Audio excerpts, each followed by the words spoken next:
may have heard of Lezghinka, as it is a dance quite well known in the world.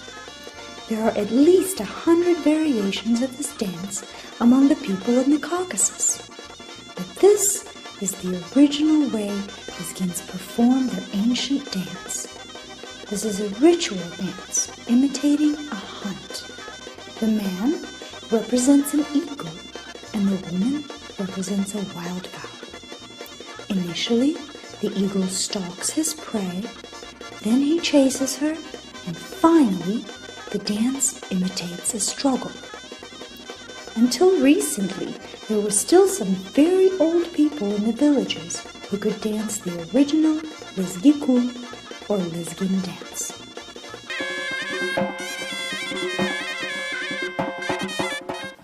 They say that Dagestan is a country of mountains, and at the same time, it's a mountain of languages. The people who live here speak more than 40 different languages. For example, an Avar language group consists of 14 languages, and the Lezghin group consists of 12. There are places where people living in two neighboring villages cannot understand each other. Our Lezghin language isn't homogeneous either. There are three main dialects, Akhti, Kuri, and Kuba. Akhti dialect is spoken by the smallest number of people, as it is spread only in the Akhti region. Lezghins descend from the indigenous peoples of the Caucasus who historically lived in the adjacent areas of modern Dagestan and Azerbaijan. Currently, Lezghins live in 7 compact administrative regions of Dagestan. In accordance with the 2002 census conducted in the Russian Federation, the number of Lezghins in Russia amounts to 412,000 people. Lezghin language belongs to the Lezghin group of Nak Dagestani languages. Their religion is Sunni Muslims.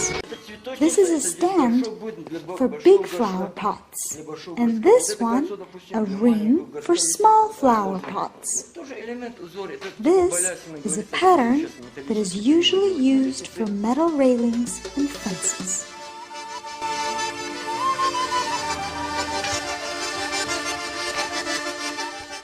Since the ancient times, Lezghins have been famous for making rugs, cloth, ceramics, tanning, blacksmithing, armories, and jewelry. Unique pieces of the art and handicrafts can be found in the Museum of Village Akhti, which had once been the best historical museum in the Soviet Caucasus.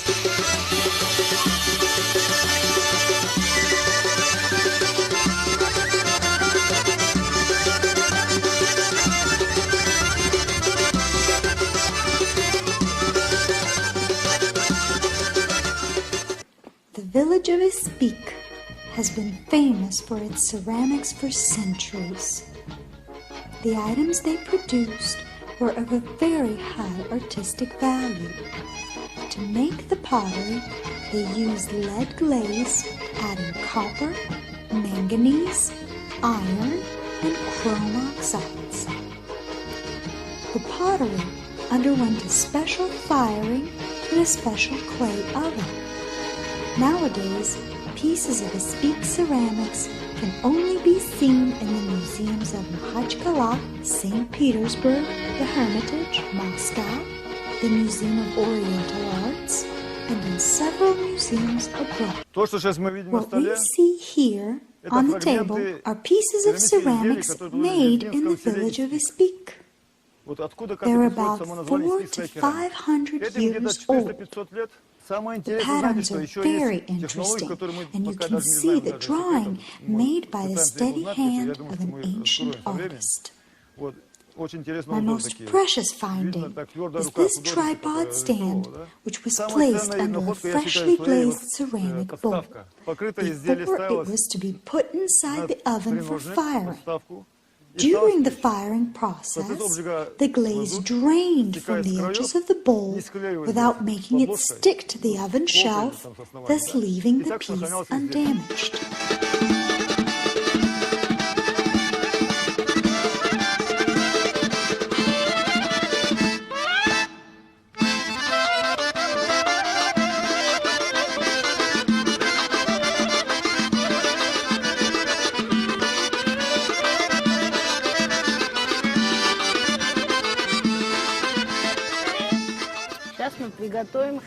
Now, we're going to bake bread using the traditional way of cooking.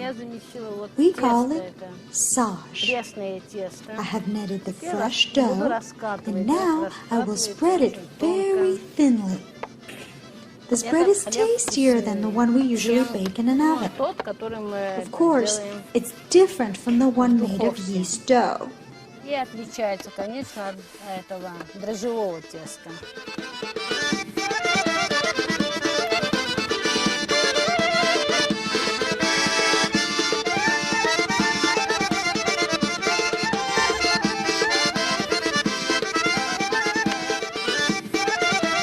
Perhaps this was the exact method of making bread used by the warriors of Genghis Khan and Tamerlane, because all they needed for it was a small sack of wheat flour, some water, and a battle sheet.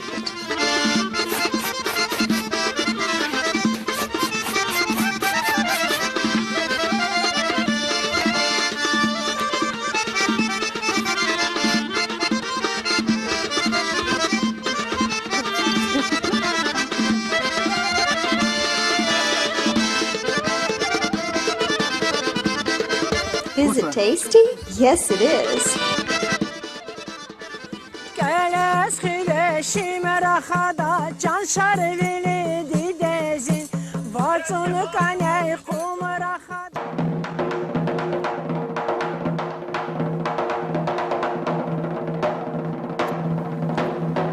The famous epic Charveli came from the Lezghin land. It tells a story of a very strong giant named Charveli. The son of a peasant, he was gifted with enormous strength, loved his people, protected the poor and the deprived, and what is more important, he defended his native land from its enemies.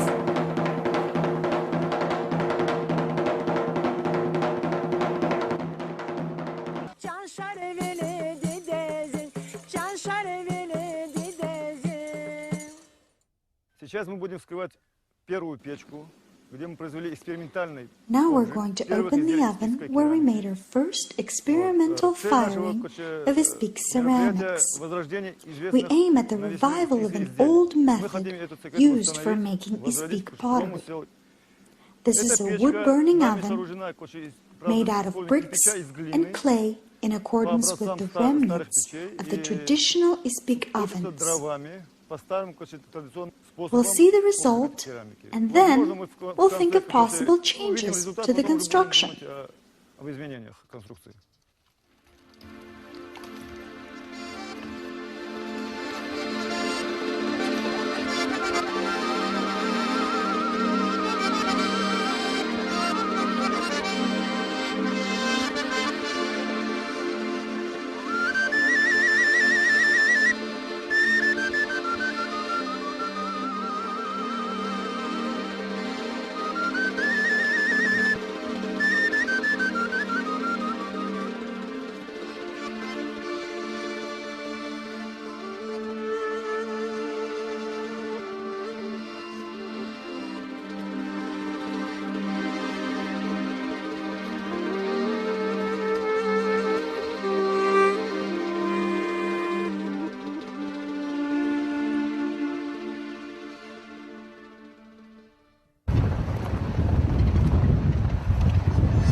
For centuries, the majority of Lezghins had been living in villages high in the mountains.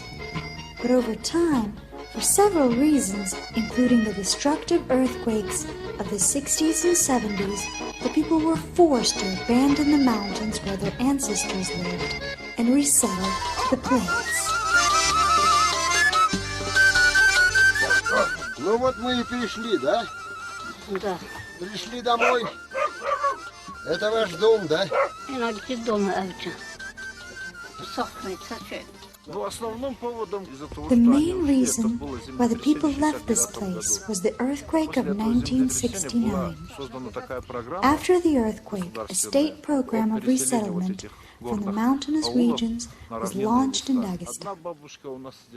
Now, the only one left here is this elderly woman. She lives here and doesn't want to leave the place. She's kind of a recluse.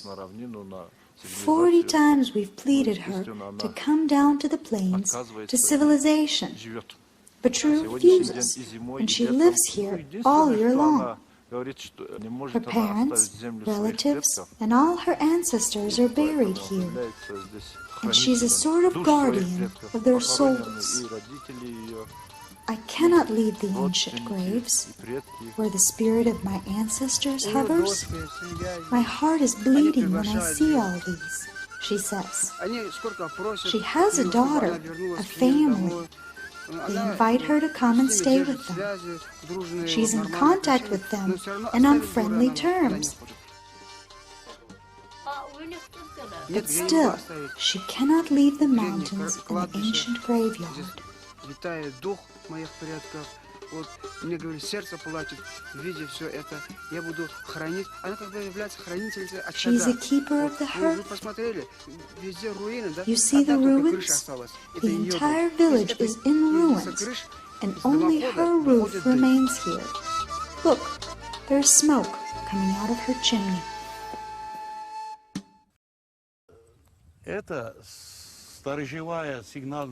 This is a signal watchtower. Such watchtowers were erected near all relatively large settlements.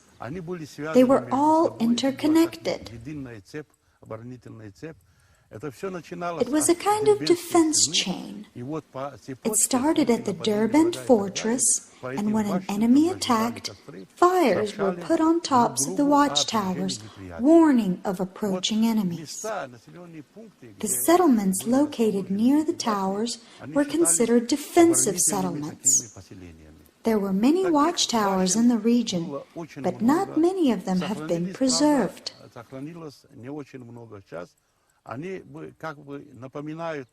They remind us of our great history and that we should always remember it and tell our grandchildren and great-grandchildren about it.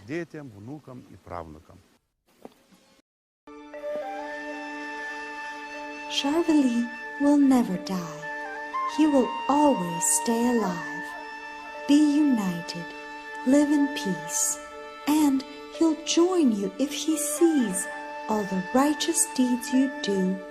He'll come back to be with you. That is what the ancient Lezghin epic says.